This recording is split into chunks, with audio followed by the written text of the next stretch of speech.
Hi now. Can you hear me now? Thumbs up? Yes. Thank you for your patience. I'm so sorry about that. Um, anyway, I'm back. I'm here. And thanks for your patience with me. We are here today to talk about getting psyched for going back to school.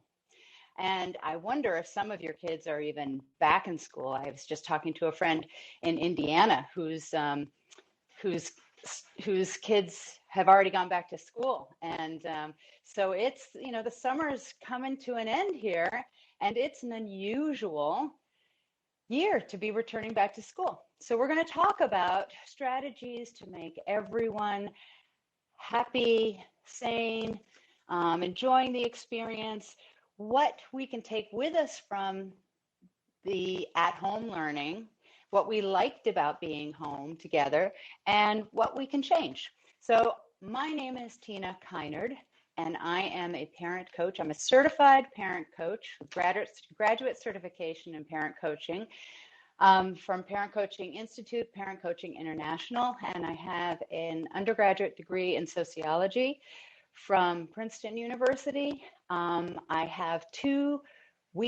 husband and I have two grown children. Charlotte's 27, Paul is 24, and they are all that in a bag of chips. Fabulous human beings, very different.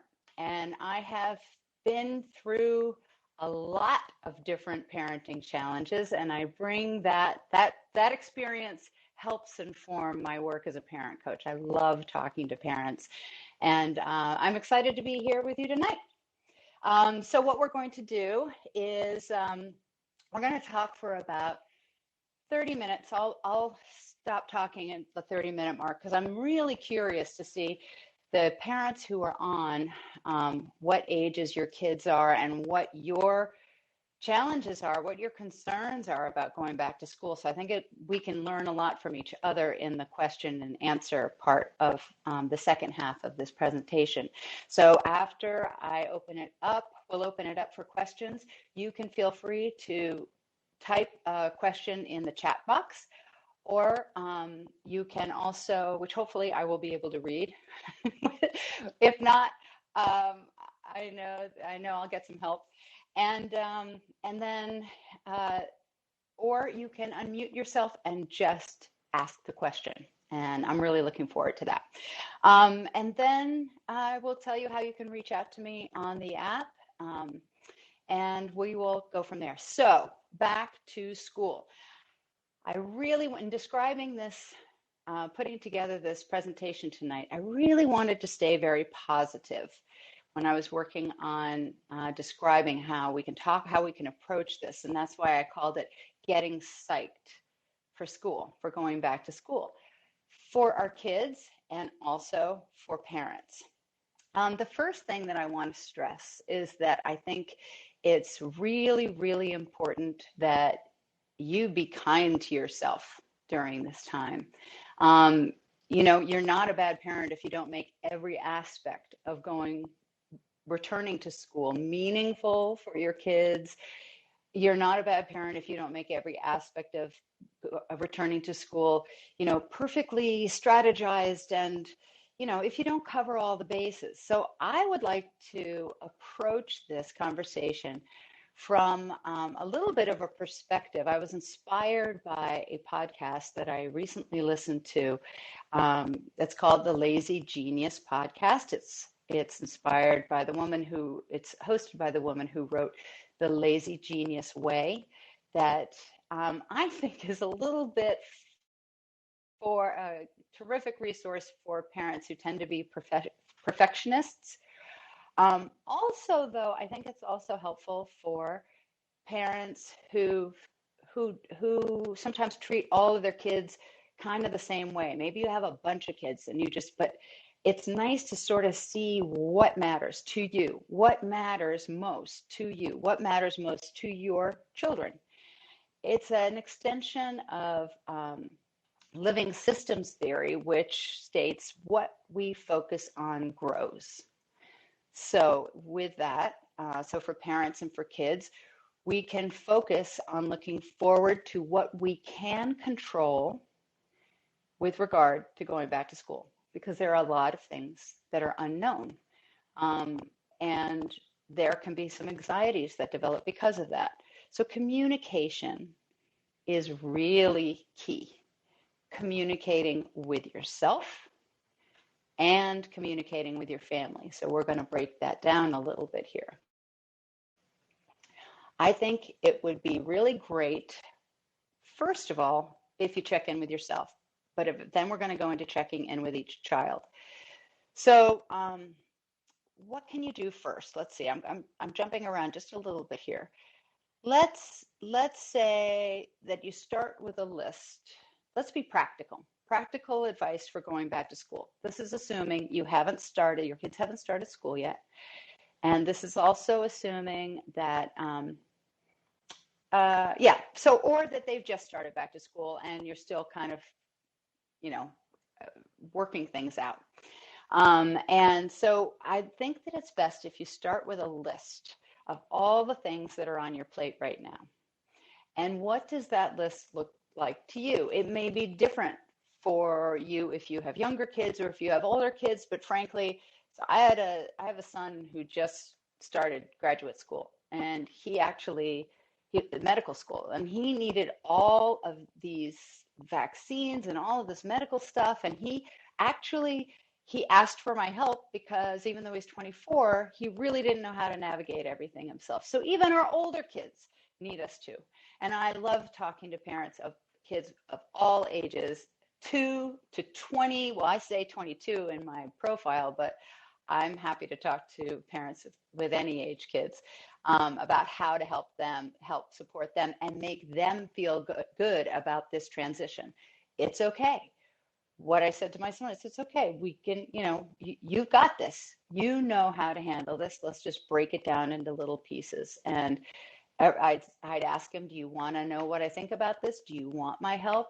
And he said, yeah, I do. And I made a suggestion and he followed through on it, and it worked out really well. And he was very appreciative. So even older kids need our help, and we can, succeed. They can succeed. It's all good.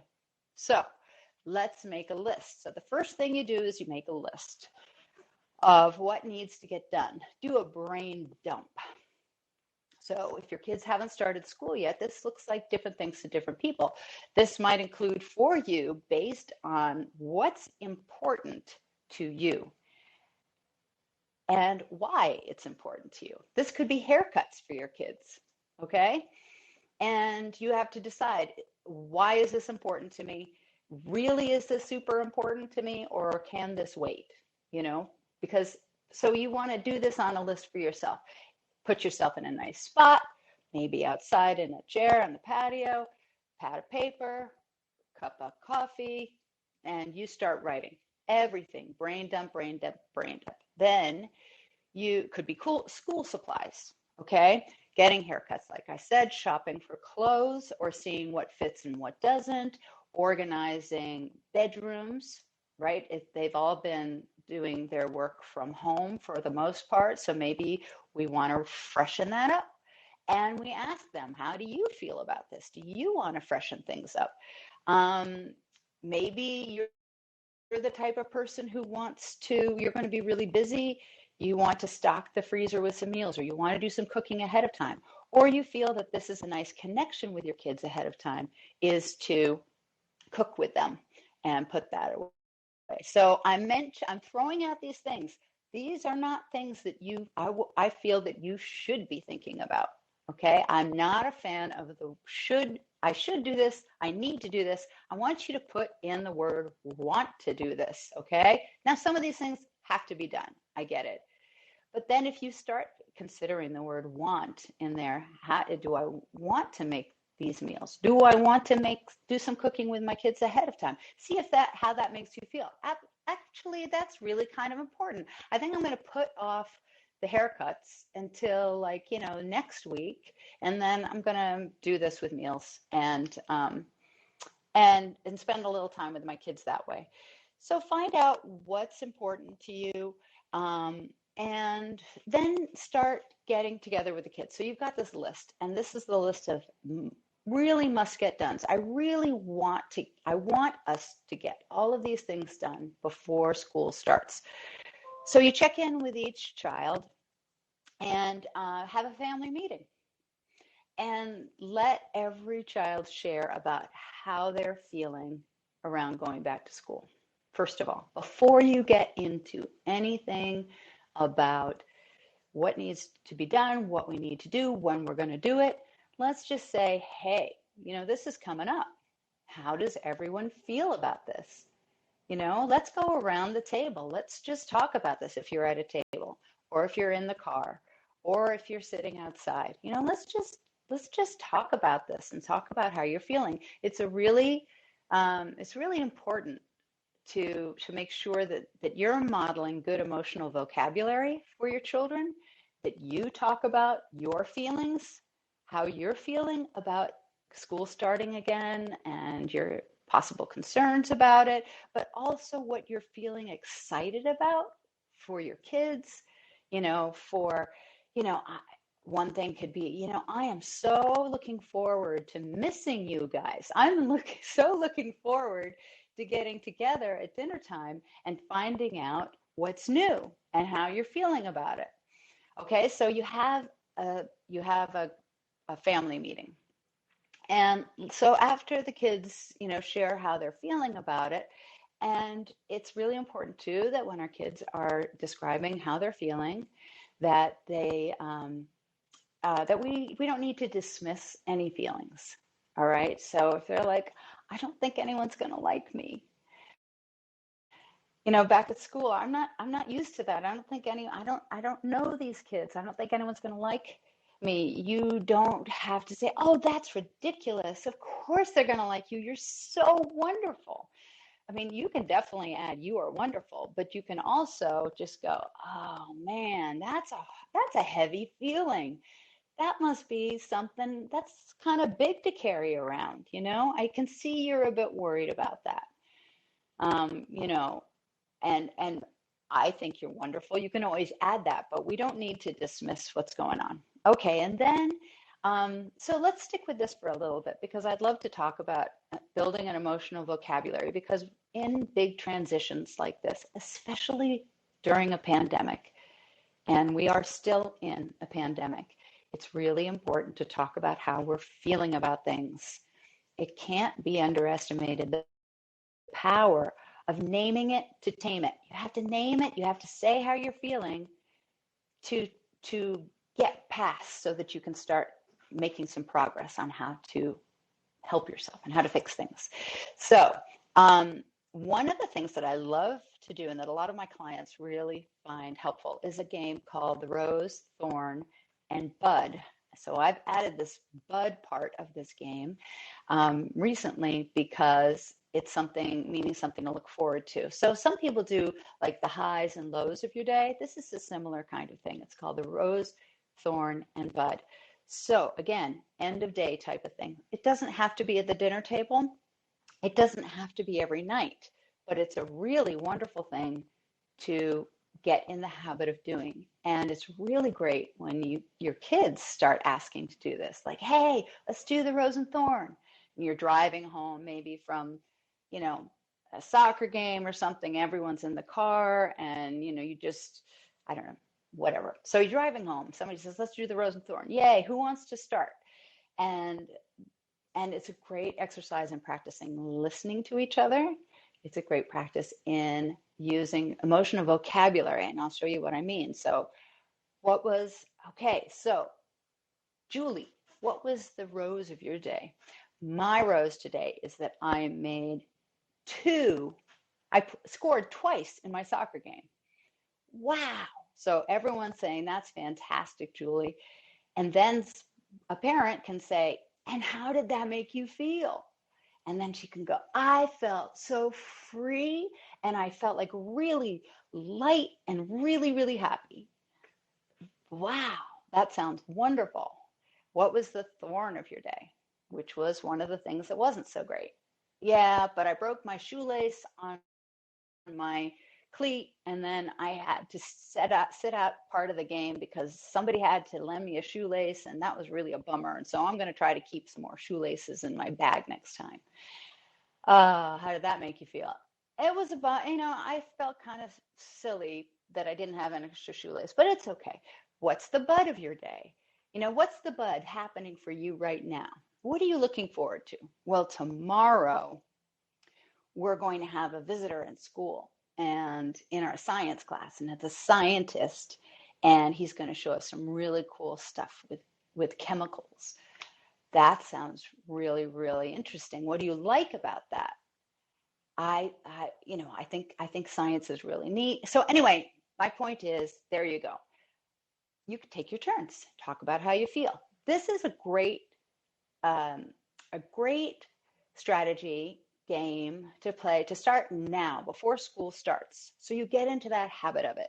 And then once school begins, then it's something you can call upon, and you're reconnecting every day, talking about these things, talking about feelings, practicing listening to each other. It's really important that fights don't start out of this. So if somebody's sharing how they feel about something or something that happened to them, that if any time there's a disagreement or an argument starts, we're done, because it's always supposed to be supportive and fun. Okay. All right. So that's one thing we can do. Then the next, and so we've got a list, a brain dump of all the things that need to get done. Then we're talking to our kids. What's important to you? Do you want to have a haircut before school starts? What can we do about your room? How are you feeling about everything? Okay. Then we also have getting, starting the rose and thorn, and modeling good emotional behavior, emotional vocabulary, excuse me. So, and then, sometimes things, so we just want to talk. We just want to start talking about this and start getting excited. Let's start using positive vocabulary, positive words around this, not trying to talk our kids into being excited about school, but maybe saying things like, wow, it's going to be so cool to see so many people again, and, that's going to be just awesome. Or what's your favorite color? What do you want to wear on the first day? Using positive anticipation vocabulary can be really fun. And then also the things that they have to do to get ready. Let's say there is a medical thing and they're not excited about going to the doctor and getting a shot. All right. But we can say, I know that's not much fun. Instead of like, you have to do this, instead of, it's just, let's try to get the anxiety part of these little things that we have to do. Let's not let our personal anxiety come through in these tasks that we have to do before school starts. So let's kind of keep ourselves calm about this. They might be whining about the doctor, the dentist. I know it's not much fun. I hear you. But, I'll be with you, or daddy will be with you, and let's plan to do something fun afterwards. What do you think would be fun to do afterwards? Let's build the time in to do this. You've got this. We've got this. That goes on the list too. Start scheduling these things if that makes you feel good. If that makes you feel like you're sort of in control of this, you've got enough time for this, you've weeded out what doesn't matter, and you're going to concentrate on what does matter to you and to your family. So we've got things like, tasks matter. What tasks matter, and how you approach it matters. So let's try to have more fun with it. Things like school supplies, shopping for school supplies. Now, that might be like a trip to the dentist for you. You might not enjoy it. Maybe your kids enjoy it. Maybe two of your kids enjoy it and the other one doesn't care at all. How do they enjoy it? Do they want to do it in person? These are the conversations you can have during this family meeting. So, or this is the task that needs to get done. Then you meet with each kid. So what do you want to do? Is this something you want to, should I give you some money and you go down and get notebooks? Is that something you want to wait and see after the first day at school, what you're going to need? and you just check in with each kid. This is a wonderful opportunity too to start elevating them towards some more autonomy. When your children feel like they have some more autonomy, agency, that they can control this too, that they can be more responsible, they will be more invested in a positive outcome. They will want to do it, and you're trusting them to do this is huge. You don't have, if they're going into sixth grade, you don't have to treat them like they're a fourth grader anymore. You can say, hey, I know you can do this.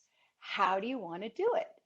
And do you want to try to do some of it or all of it by yourself? Let's talk about that. So all of these tasks we're talking about, you can look at in terms of how do we advance them and their feelings of autonomy, their feelings of competency. Yes, I can do this. I can make a little list of what I need, walk down to CVS, and I can purchase these things, and I can take the receipt and bring the whole bag back to mom and show that I did it. Awesome. You were competent and you showed autonomy. You actually did this. And then you're also relating yourself. Relatedness also goes with these core real values of child development and developing into a fine and strong and responsible adult, which is what we're doing. We are raising adults, not children. And then that relates to getting back to school. And yes, I can do this. This is good. This is cool. So talk to each kid about that. And then also think about what's good for you as a parent. So I really, really, really, really want you to think about what, taking care of yourself during all of this. And that's, again, I'm stressing weeding out the stuff that doesn't matter. And, if for your child, they really want to go with you school shopping, make sure it's at a time that's convenient for you, or set a time limit around how long you're going to do this. It's really, we talk about the self-care part. It's really great parenting to take care of yourself, putting the oxygen mask on first, right before you put it on your child. So feel free to set the boundaries for yourself around going back to school. What works for you, and just be kind about it. If you deliver news, I've got a half an hour. We're going to try to let's see how fast we can get this done. This is going to be fun. I'll push the cart and whatever it is, but make it fun for yourself as much as you can. and set some boundaries and some limits around things while trying to keep yourself calm. You've got this too. So take good care of yourself. All right. Now let's see. So parents and students are a little bit out of practice when it comes to commuting and in-person school. Some of you are back at work. Some of you are back home now, unfortunately, might be. So it's a mumbo jumbo. So consider having a couple of dry runs if your kids are in elementary school, especially, and if they're feeling a little bit anxious about this, or if they're feeling excited about this, why not try to hang out at the playground at school? This is a really terrific way to start making that transition, that connection between home and school. Instead of going to the playground, going to the pool, whatever, making a stop, meet the friends at the school playground. Walk around, have them walk around the school a little bit. Maybe if they're old enough, they can walk to the school themselves with a friend, and then you follow. So this might not have been something that they were old enough to do when they were in school before, but this is another terrific opportunity to help elevate them to that next level of being independent and autonomous. So hanging out there at school, another thing on the playground, having fun, right? Just feeling that familiarity again. Every day, maybe checking it out, because that's what they're going to be doing, is going to school, practicing the walk if they want to, walking down there and walking home. And then another thing is connecting with a teacher. I think that this is a really important thing for parents to do, is find out how you can email your children's teacher. If it's elementary school, they usually just have one teacher. And if it's in middle school or high school, this might not happen maybe quite as directly, but I want you to think about maybe one subject, if it's possible to find out. If there's something, maybe a lot of parents are very concerned about their children not being, maybe falling behind, having not kept up with the curriculum.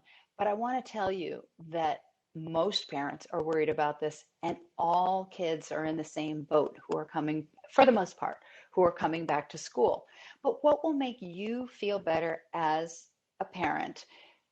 So again, elementary school, reach out to the parent via email and say, perhaps, just introduce yourself, start a line of communication. You can express concerns, but I would suggest starting with the positives and what your child is looking forward to. Maybe just talk about your child a little bit. Teachers love it when parents express what they delight in about their child, that it will help them look forward to getting to know your child and meet your child if you can express some really lovely qualities that you delight in. I'm not talking about performance. I'm not saying my child reads, at a level, three grades above currently. I'm talking about things they're interested in, what their sweetnesses are, what you delight in them, and share that with the teacher. I think that would be really, really helpful for the teacher and for you. And hopefully they'll write back, and now you have an open line of communication. Also, if your child is interested, if they're a little concerned about or anxious about their teacher and what the teacher's going to be like, or is the teacher going to like me? And you can encourage them to be making, to draw something or create something, some kind of gift. It can be something that represents what they like colors or what they like to do. And then you can take a picture of that picture or sculpture or something they create outside or whatever it is, and you can attach that photograph with the email that you send to the teacher. And even if school has started for your child, this is still something that you can do. And I think that this is a really wonderful way to make this connection and help with any anxiety that you feel. This is something you can control. So again, let's focus on the things that we can control and try to let go of the things that really either don't matter to us so much right now or things that we can't control. So, all right. So then also for older students, I think identifying help centers for them is really key. As I mentioned, a lot of students might feel a little bit behind, or the parents might feel that their children are a little bit behind. So one thing you can control is to find out where the help centers are, what is the protocol for making an appointment or just staying after school. You can look into that. If it's a new school for your child, I would highly recommend trying to find a map of the school and maybe walking around the outside of the school, getting yourself familiar. And just remember to check in with yourself and with your children, how they're feeling when you're trying all of these things or whatever parts of this that energizes you and that you want to try. Check in with your kids. How do you feel about that? How are you getting excited about this? Are you staying calm about this? How are you managing this? Remember that the first 2 to 3 months of school should be focused on social emotional well-being this year. I'm hearing this again and again from psychologists that we really shouldn't be stressing about academics too much with our kids. Just for the first couple of months of school, balance is really important. So how do you balance that social emotional well-being with academics? One thing could be, again, finding out about how they could receive extra help after school or even during a free period if they want to, what resources are available. So um, paying attention to what you can control and then just trying to relax in that. It's very motivating, I think. So let's talk a little bit about older kids, and this isn't just older kids, because a lot of younger kids have gotten really used to screens, and overuse of screens. A lot of parents are concerned about this. Parents, too, have been on screens more than they ever were before. So we're trying to cut this back. And how can we control this? First of all, we have to recognize that changing a habit is hard. So talk about that with your kids. We're going to have to cut some of this back, and it's going to be good, though. I think it's going to be really good for us, and we're going to fill in some of that time with other stuff that let's talk about what was it from the pandemic that we love to do as a family that we want to keep, and we can keep that. All right. And what are some of the things that we don't want to keep? Maybe it's the overuse of screens. So I would say it's a really nice idea to make sure, and again, this can happen at another family meeting once you get sort of the first brain dump out, is talking about screen-free spaces. You can feel confident in setting boundaries around this. Kids really need this. And as long as it's delivered and, hey, I'm confident as a parent, this makes sense. This is what we're going to do. We're never going to have phones at the dinner table. Okay, so just so you know, dinner's on, wash your hands, come on down, and make sure your phone is plugged in somewhere else, and no screens at the dinner table, or no phones. Now, that's not to say this has to be steadfast always. If a kid notices, I'm expecting a call from my coach, can I check my phone, and then I'll be right back. I would say, sure, come right back. Look forward to hearing, if you hear. So you can be flexible, but the point is that the phones aren't on the table, and they're not just constantly checking. That means you too, parents, no phones at the table. Decide what is good for your family and what you value as parents and as a family in terms of other screen-free spaces. And times, okay? So do you want to allow them to have any screens in their rooms? This is a big decision. This is something that you should talk about together. Ask your kids for their input. Decide and stick to it, okay? So you can ask for their input, but it's just input. You are the parents. You decide the boundaries. You set the rules. Now, the trick is, do you want to set a consequence if they break this rule? I think it depends. I want to make sure that we can give our kids a chance to succeed and make good choices first before, and sometimes there'll be an emergency or whatever, but we want them to succeed. We don't want it to necessarily be slammed on them. It's a guideline. We expect you to abide by it, because we want you to have sleep. We want you to choose sleep. Sleep is so important, and that's where screens get in the way. I think it's a really great idea to not have the phones in bedrooms at night. Frankly, I think it's great to have an older child say, okay, listen, you're in charge. The guideline is, and you're agreeing, right, that the phone has to be out of the room and plugged in somewhere else at least 8 hours before you have to get up the next day. Parents, if you want to say 9 hours or 10 hours, I completely support that. I think that that's also a terrific idea. And then that gives their mind a chance.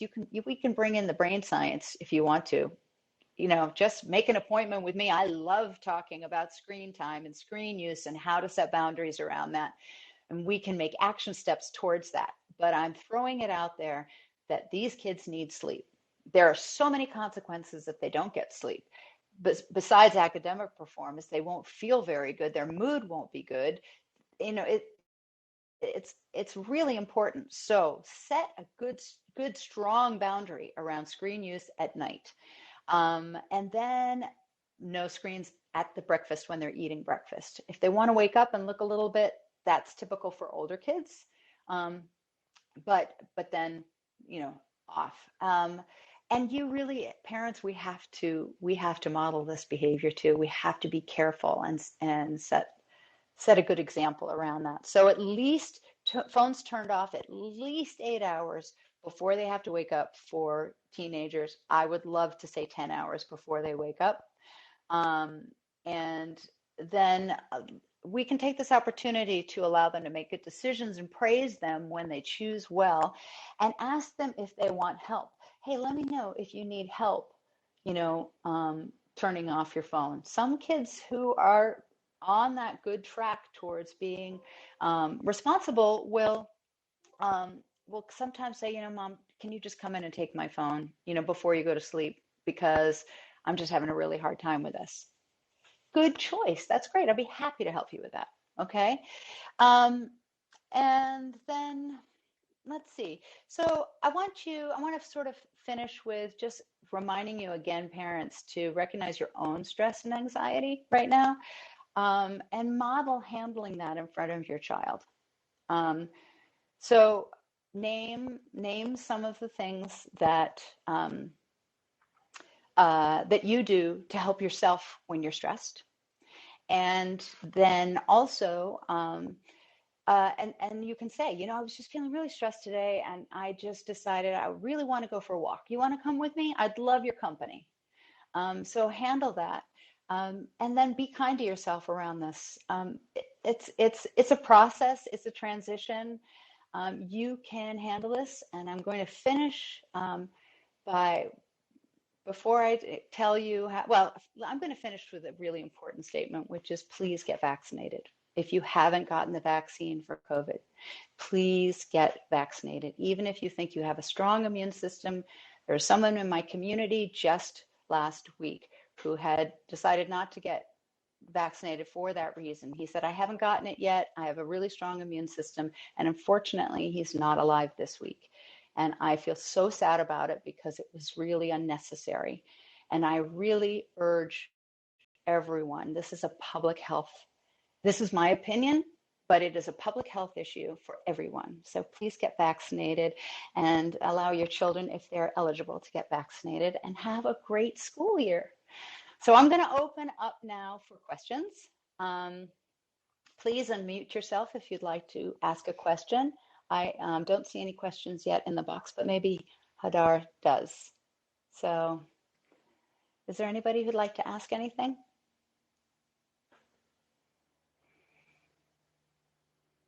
Or Hadar, would you like to start? Okay.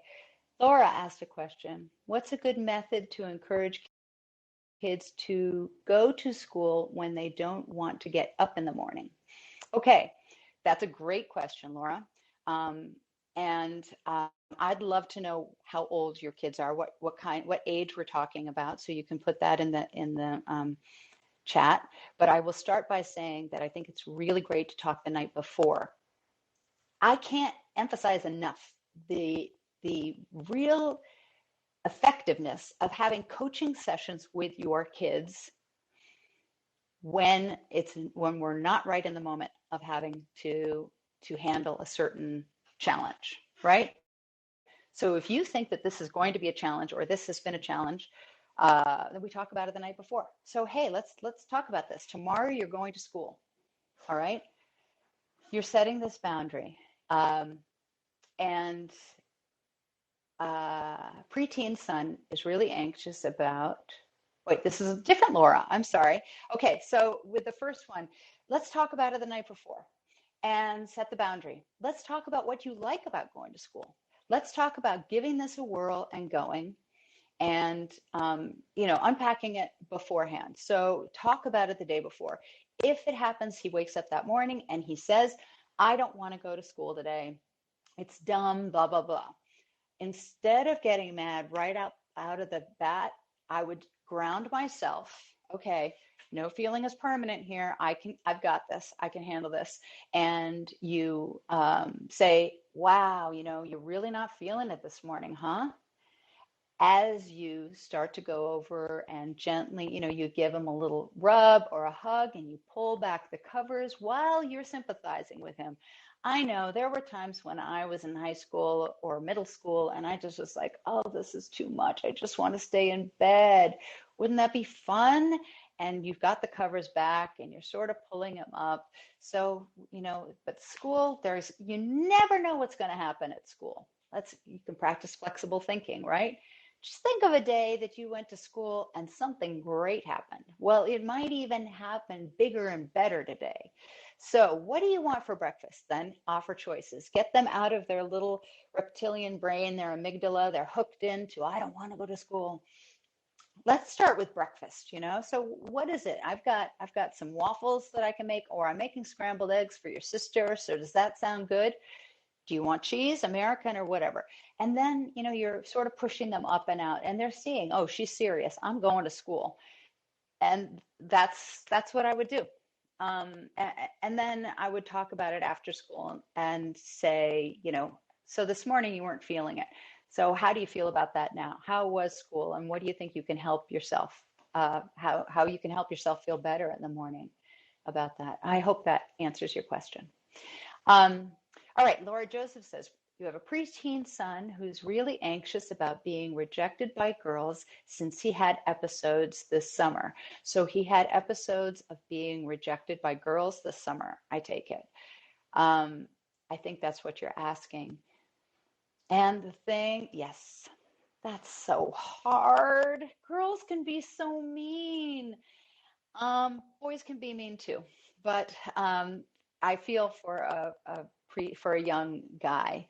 And then I think that, frankly, I would again just sort of, if you have a husband or there's a father figure who can talk about with your son about tough times that he remembered having, I would maybe start to put attention on what other things he's got going for him, other interests that he has, so that it's not just focused on the girls. You could also do, if he's interested, you can ask, don't tell him to do this, but you can say, hey, I'm wondering if you want to do a little like role play. I know that's kind of silly, but is there a situation, is there like a conversation you had recently that surprised you, that a girl sort of, or that girls are saying and you weren't sure how to kind of respond? Do you want to practice that with me? I know it's silly. I know I'm your mom, and we'll probably giggle a lot about this, but I'm really happy to do this with you if you want to. And just offering to do that will warm his heart, I think. Also, if he has any girl cousins, or there are other girls his age or a little bit older who he could talk to about this and maybe get a little bit of advice. But this could be something he might be feeling. You can also explore what else he's feeling anxious about. He might be putting a lot of his general anxieties about school onto this one topic. So I think that that's another thing to explore with him. So, buddy, is this really all, is this really the only thing you're feeling anxious about? Or do you have any other worries? So let's talk about the other worries for a minute. What else is on your mind about going back to school? And you can address that. So that might help dissipate a little bit. It's the unknown.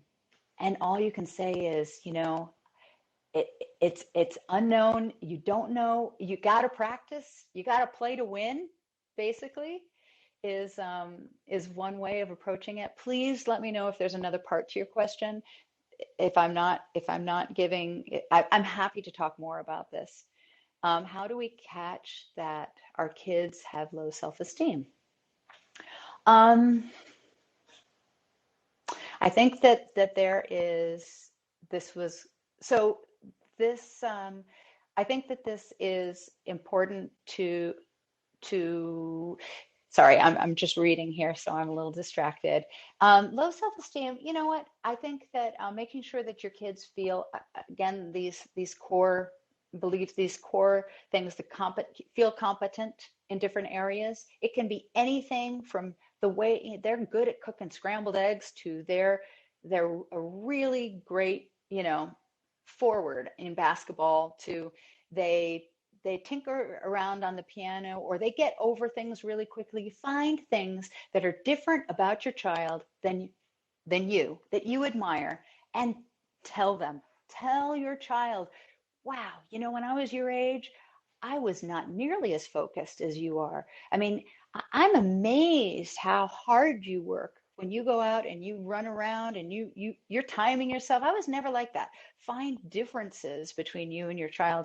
That is a very effective way to increase their self-esteem, and then support them when they show any interest, even if it's something that you don't find necessarily, they want to read a whole series of anime, I don't know, uh, some type of book that you might find a little silly.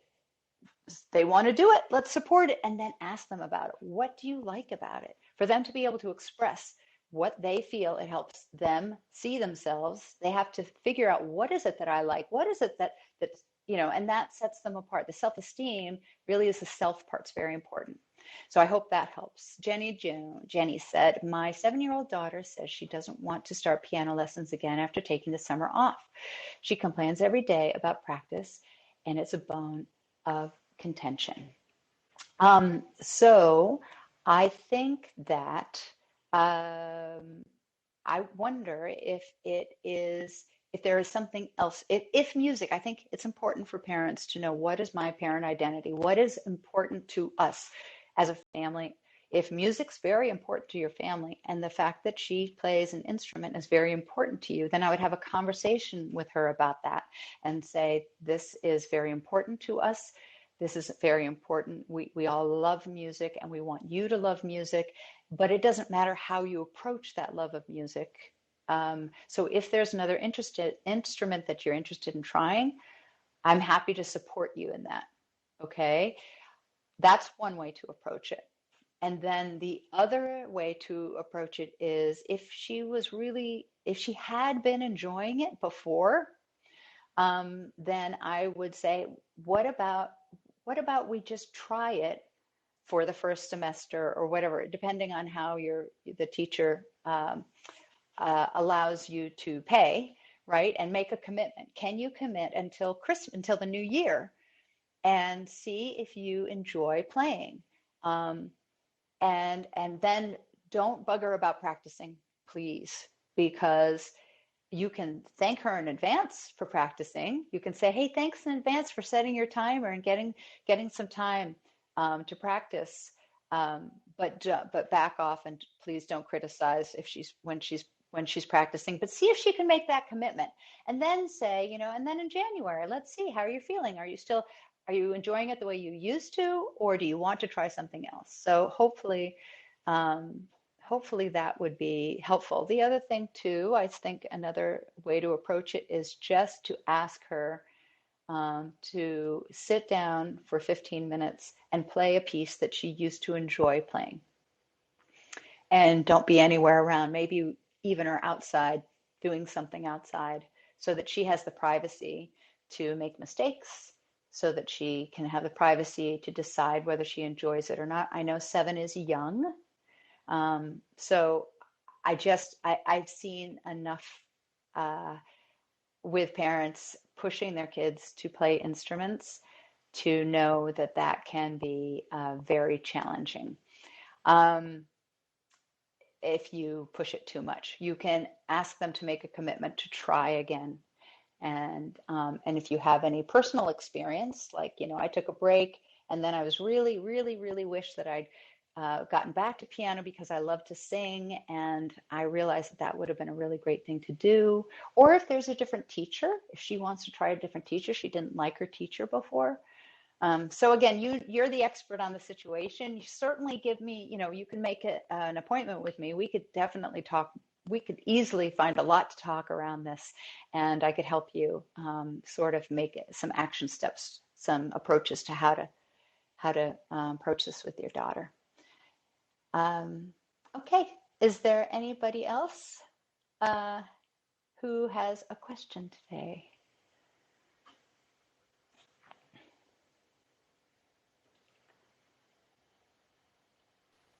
All right. Otherwise, I think we should maybe wrap up. Hadar, do you want to say anything?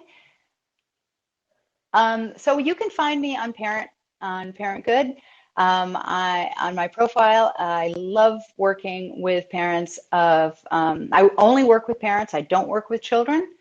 I love working in that family system and really and affecting change through working with the parents to work with the kids. And I would love to hear from you. So I hope you'll reach out. And it's been a pleasure talking to you tonight.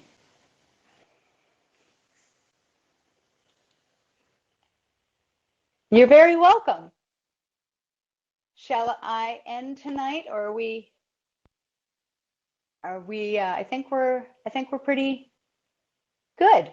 All right, I'm going to end this for now. Good luck to all of you getting back to school. This is an exciting time.